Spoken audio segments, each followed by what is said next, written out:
अरुण अचानक झोपेतून दचकून उठला. खिडकीतून गार वाऱ्याची झुळूक त्याच्या अंगाला चाटून गेली. घामाने डबडबल्या त्याच्या शरीरावर त्या गारव्याने काटा आला.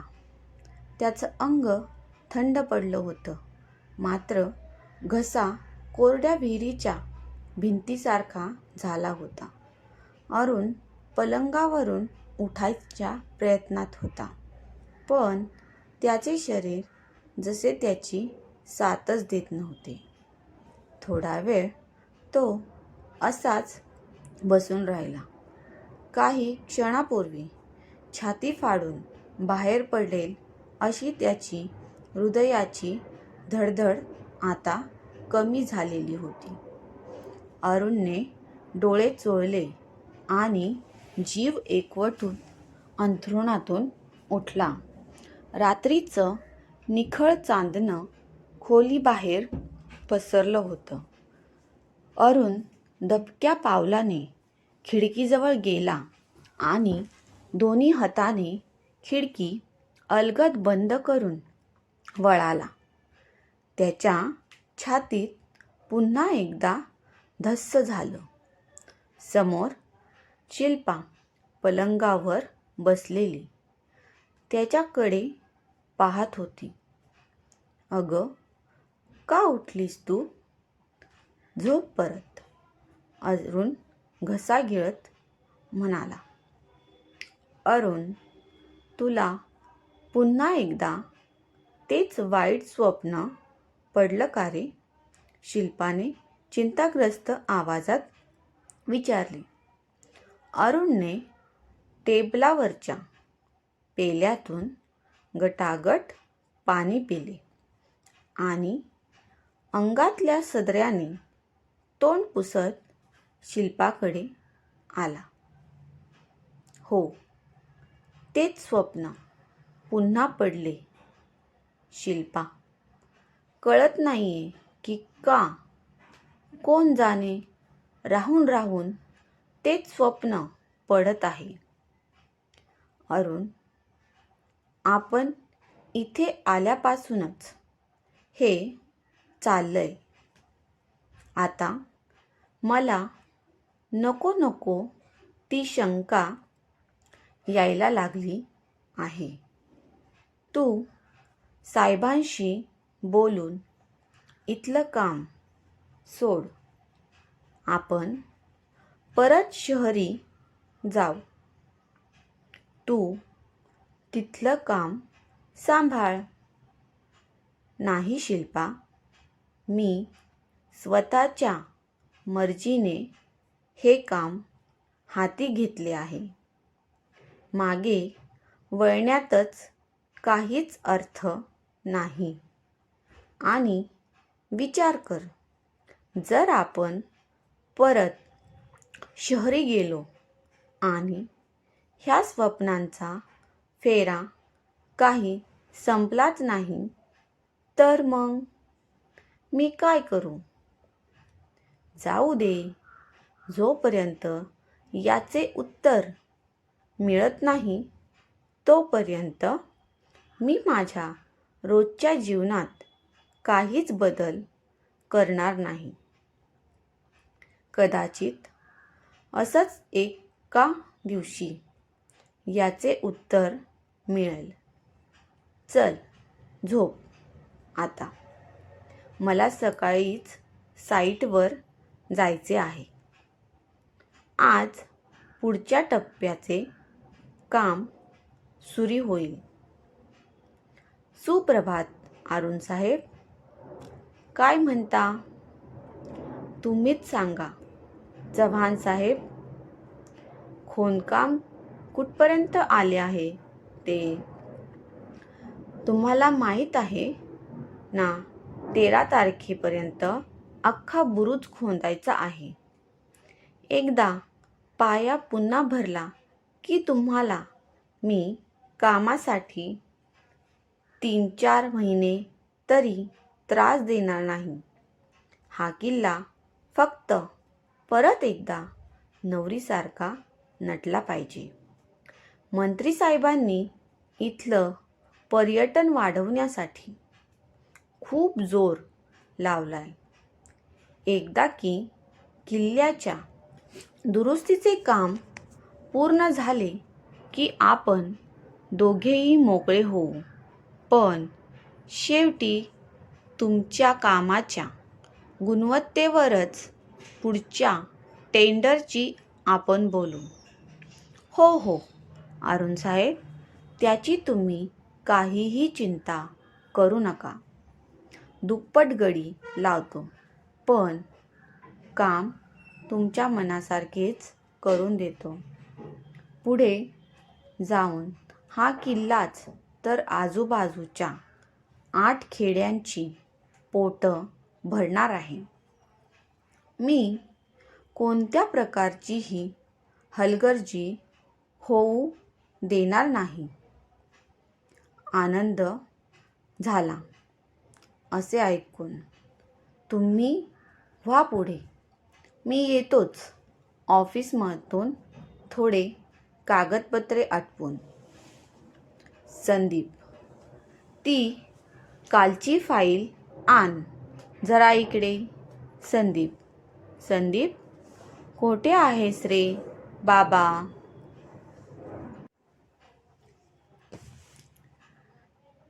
साहेब, संदीप मगाशीच किल्ल्याच्या पलीकडच्या बुरुजाकडे गेलाय. शिपाई नथू लगबगीने येत म्हणाला.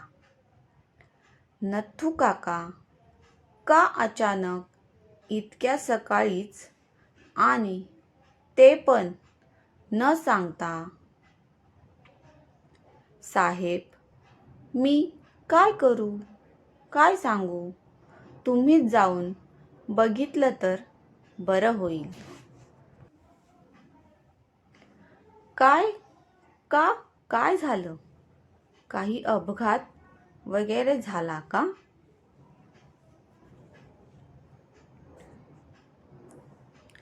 तसेच समजा.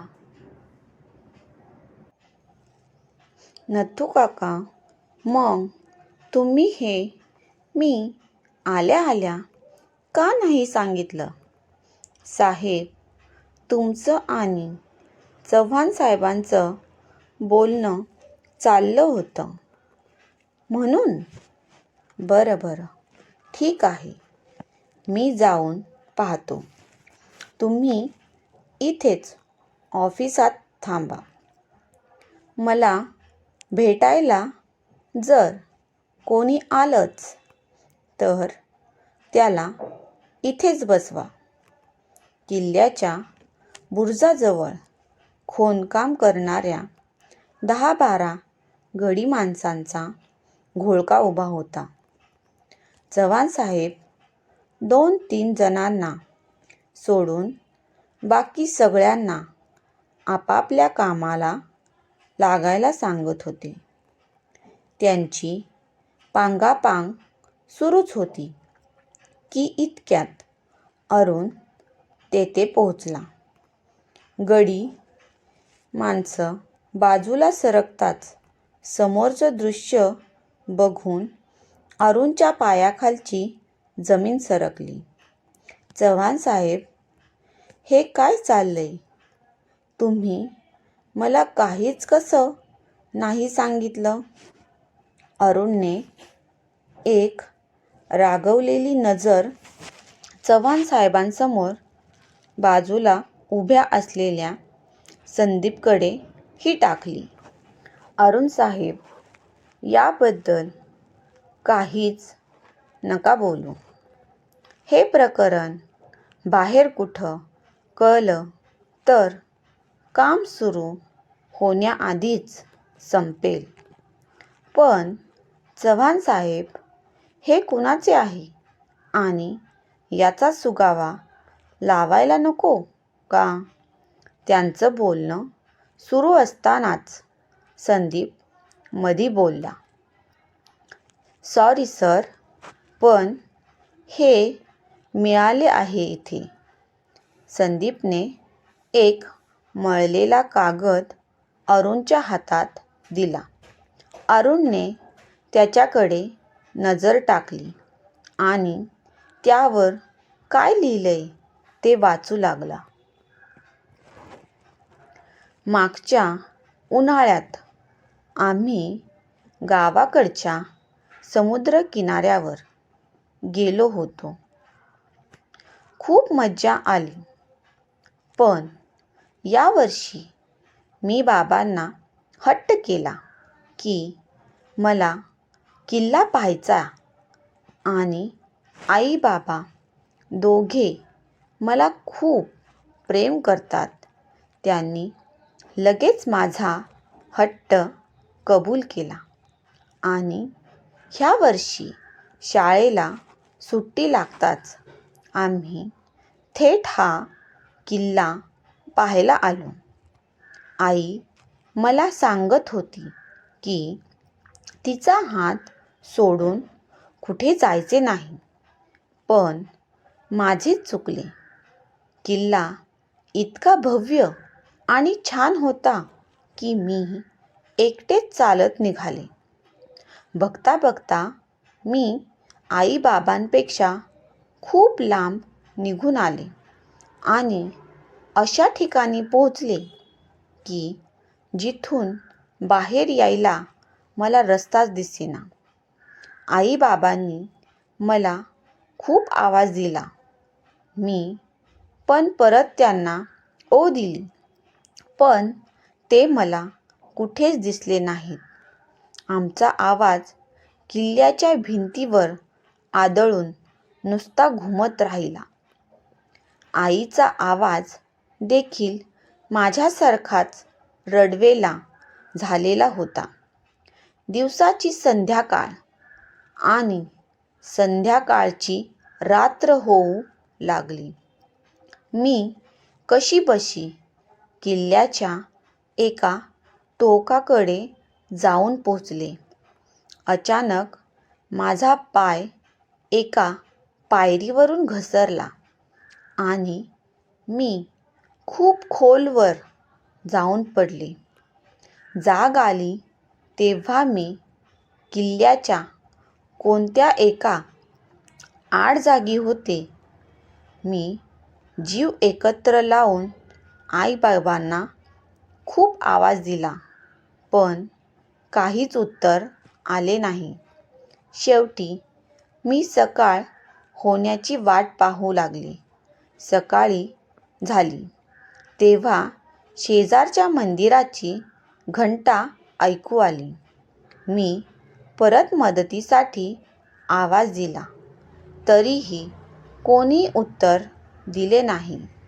उंचीवरून पडल्यामुळे मला चालताही येईना. भुकेमुळे आता मला सारखी चक्कर येत आहे.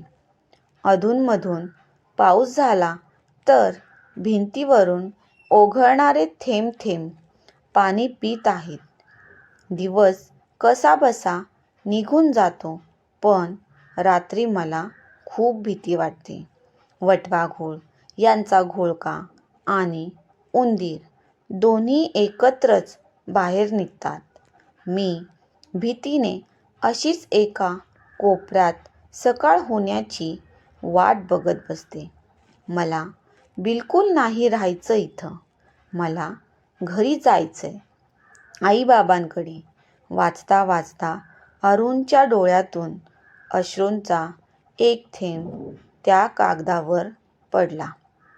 बुरुजच्या खोनकामात सापडलेला तो मानवी सांगाडा अरुणच्या डोळ्यासमोर होता. कदाचित हा त्याच लहान मुलीचा होता जी इतक्या दिवस अरुणच्या स्वप्नात येऊन मदतीसाठी विव्हळून ओरडत होती. मित्रांनो, तुम्हाला ही कथा आवडली असेल तर चॅनलला लाईक आणि सबस्क्राईब नक्की करा. धन्यवाद.